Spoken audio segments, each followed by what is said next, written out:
Hello everyone at Pilton Infant School. I'm super excited to be cooking with you guys today. Your teachers have told me how absolutely amazing you've been doing with all of your homeschool learning. Well done, you're all superstars. So today we're going to be making super stuffed peppers. Hello everyone and welcome to our cooking session today. I'm so excited to be cooking with you and to be making our super stuffed peppers today. So my name's Claire and I run the Time to Cook Club's online cookery sessions for children and adults. So today we're going to be making one super stuffed pepper, which would make an ideal lunch. Before we start, you need to go and ask your grown-up to preheat the oven to either gas mark 6 or 200 degrees or 180 degrees if you're using a fan oven. The reason we need to preheat the oven is to make sure that the oven is at the perfect temperature to cook our bakes in when we're ready to pop them in. The reason we have to ask our grown-ups to do this special job is because ovens can be very hot and so can get very dangerous. And we definitely don't want any burnt hands or fingers today. So before we start cooking, we must go and wash our hands to make sure that they're all sparkling clean. So if you haven't already done so, now's the perfect time to do that. So hopefully if you're cooking with me today, you have all of your ingredients weighed out, measured and ready to go, and also the equipment from the equipment list. So let's make a start. So if you haven't already, you need to work with your grown-up to prepare your couscous. So you'll need to measure out 25 grams of couscous, and then you'll need to ask your grown-up to boil the kettle for you and to measure out 40 millilitres of water. Don't add the water to the couscous just yet, because you'll also have to cut up a quarter of a stock cube. So that's cutting a small stock cube into 4 pieces and then adding one of those pieces, 1/4 of a stock cube, into your boiling water with your grown-up's help, and then your grown-up can give the stock cube a good stir in the water with a spoon until the stock cube dissolves. The reason why we are asking our grown-ups to do these special jobs is because obviously the water will be boiling hot and we definitely don't want any burnt hands or fingers today. So once the stock cube has completely dissolved into the boiling water, you can ask your grown-up to pour the stock into your couscous. Then you'll need to place a plate over the top or a lid and just leave it for 5 minutes to cook, okay? You can finish by taking a fork and just fluffing up your couscous. So I'm just kind of moving my fork around the couscous, okay, which is going to help to start to separate some of the grains. Okay, and that's your couscous all sorted. Okay, so we're going to be using a spring onion in our recipe today, and this is a spring onion.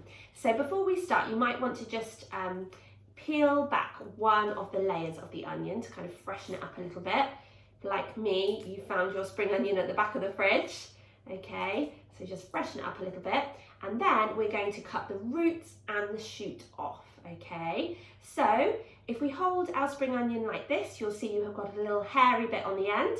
Okay, they are your roots. So what we're going to do is with a knife, we're going to carefully cut the roots off of your spring onion. Now, just before we start to use our knives, there are some golden rules that we need to follow, okay? So whenever we're chopping any vegetables or any ingredients, we always do so on a chopping board. We're always looking at what we're doing the whole time, and we're always keeping our fingers well away from that knife blade, okay? So we're just going to chop off the hairy bits, which are the roots, and then this bit up here is the shoot, okay? So when it's growing in the ground, it will grow, obviously the roots will be in the soil and the shoot will be coming out. Okay, so if you take a look at your spring onion, you'll see that it's white right at the bottom and then it starts to get greener. So just where it starts to get greener, you want to cut that bit off, okay? You can use the shoots in things like soups to add a really lovely flavour, but today we're just going to be using the white part of the bottom of the spring onion. Great work, guys, well done. Now, what you're going to do is you're going to pour that couscous that you prepared earlier into your mixing bowl. Okay.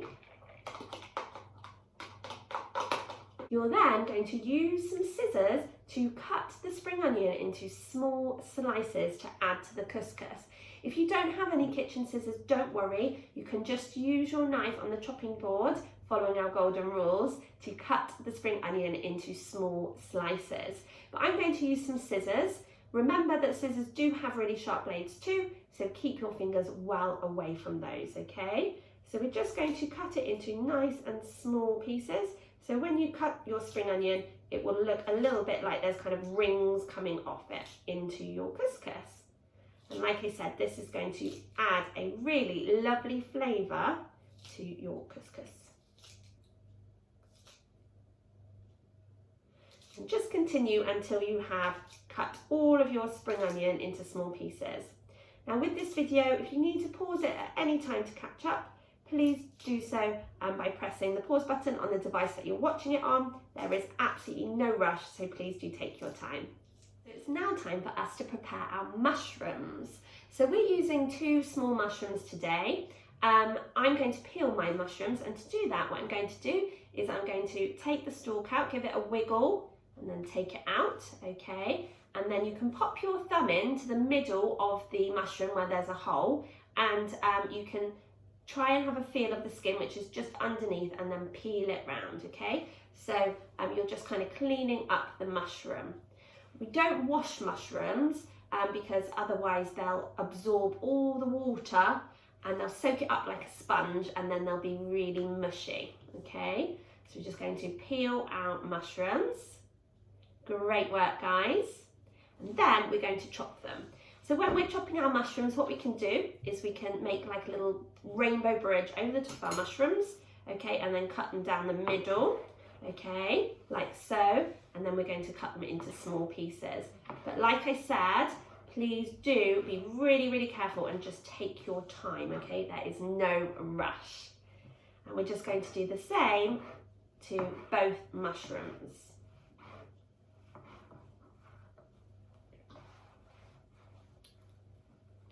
And again, we're going to make that lovely rainbow bridge over the top, and then we're going to cut the rest of the mushroom into small pieces.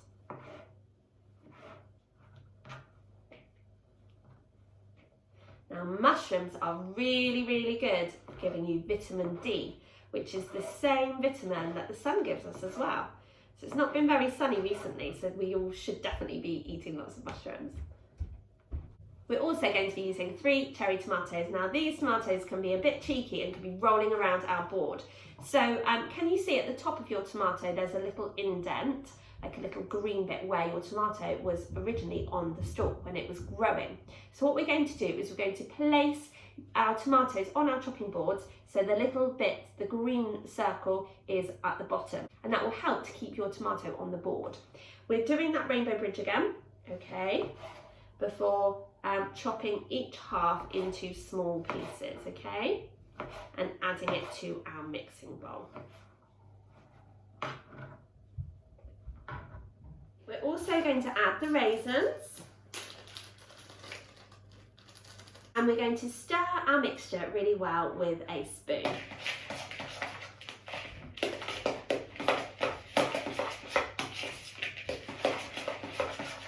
Until all of those lovely ingredients have been mixed in together like this.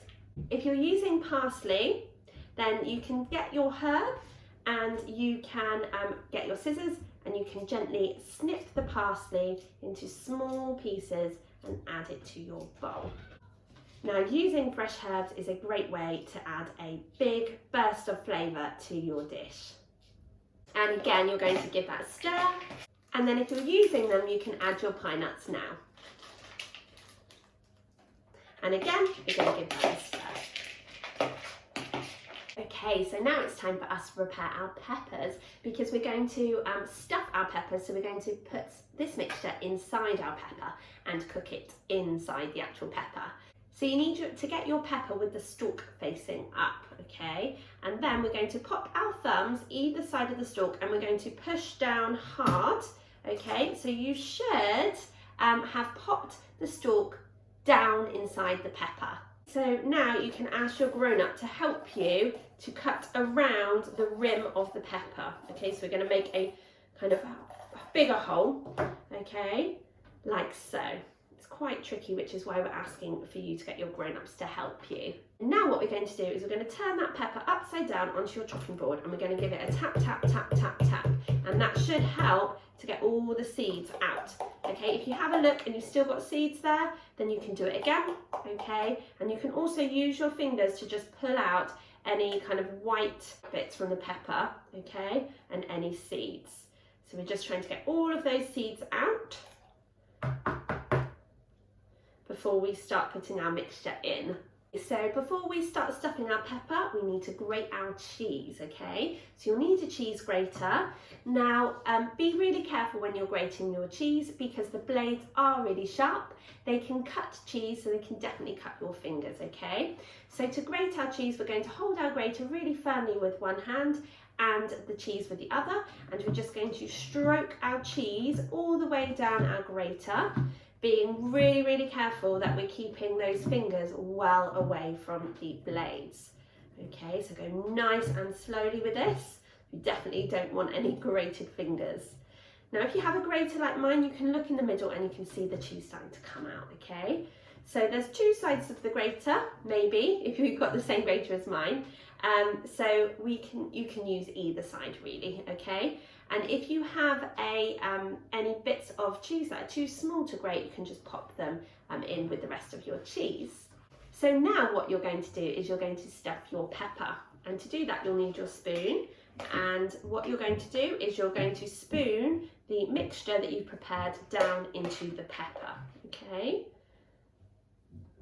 And you can use the back of your spoon to gently pat it down, okay, so that you know that you're filling up the whole pepper, okay? You do need to leave a little bit of room at the top because that's where you're going to pop your cheese, okay?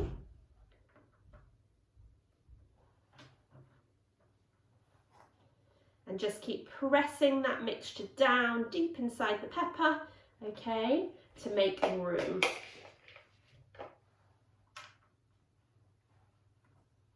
Okay, great work.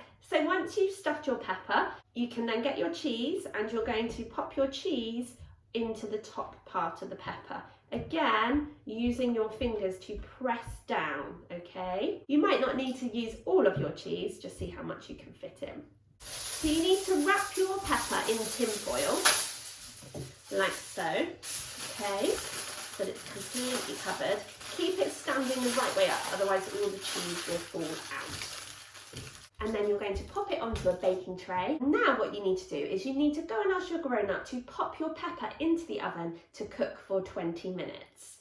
After 20 minutes, grown-ups, what you're going to do is you're just going to peel back the top of the tin foil so you can see the cheese, and you're going to cook it for a further 7 to 10 minutes until the cheese is lovely and golden brown on top and bubbling. Okay, but this is definitely a job for grown-ups because ovens can get very hot and so can be very dangerous. Okay, so join me back here once your stuffed pepper has been cooked and we can look at them together. Welcome back. So here we have our super stuffed pepper, and you can just garnish it with a little bit of fresh parsley on top if you'd like. Well done, guys. I'm sure your stuffed peppers look absolutely incredible. I really hope that you enjoyed joining in with me, but more importantly, I hope that you enjoy eating it and sharing it with your family. So if you've enjoyed your cooking session today, you can find out more information about Time to Cook on our website, www.timetocook.uk. Have a super lovely rest of your week and keep being absolute superstars. Thanks so much. Bye.